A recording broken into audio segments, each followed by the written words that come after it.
Một mình trong căn phòng vắng ngồi nhớ mong bóng hình em. Trái tim anh nhói lên từng cơn đau. Giọt nước mắt giữa đêm vắng nhìn bóng trăng đang dần trôi. Trăng ơi đi mãi sao chẳng ghé thôi. Lần đầu tiên khi gặp nhau là trái tim đã thầm yêu. Bao nhiêu mong ước theo dệt cho nhau. Nhìn trăng treo trên đầu non em ước ao sẽ là trăng.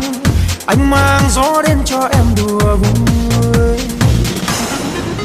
Giờ mình anh giữa đêm vắng nhìn bóng trăng đang dần trôi. Không hết nước mắt cho những ngày qua. Một cơn gió thu nhẹ đến đem theo những nỗi cô đơn. Càng cho anh nhớ em thêm nhiều hơn. Người yêu hỡi em vẫn mãi là ước mơ trong đời anh. Bao nhiêu khúc hát yêu thương ngày xanh. Hạnh phúc trôi theo thời gian cho đến lúc nói chia tay. Nhìn em như bóng trăng đang dần trôi.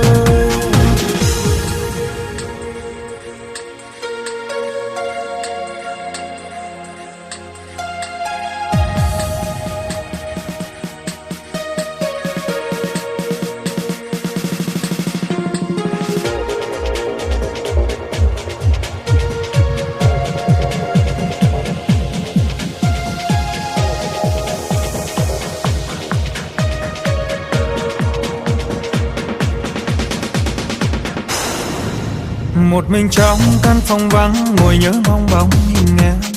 Trái tim anh nhói lên từng cơn đau. Giọt nước mắt giữa đêm vắng nhìn bóng trăng đang dần trôi. Trăng ơi đi mãi sao chẳng ghé thôi.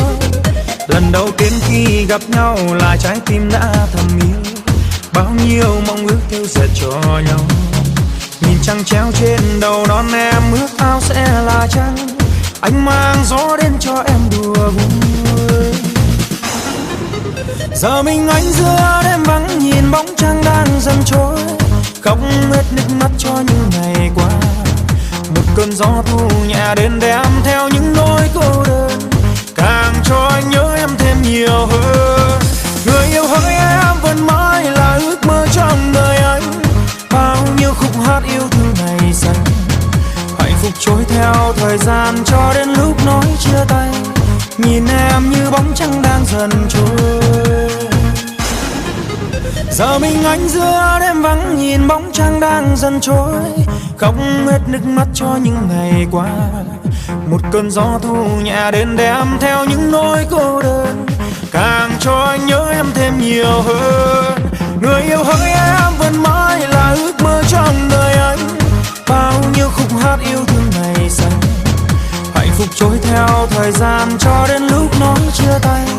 Nhìn em như bóng trăng đang dần trôi.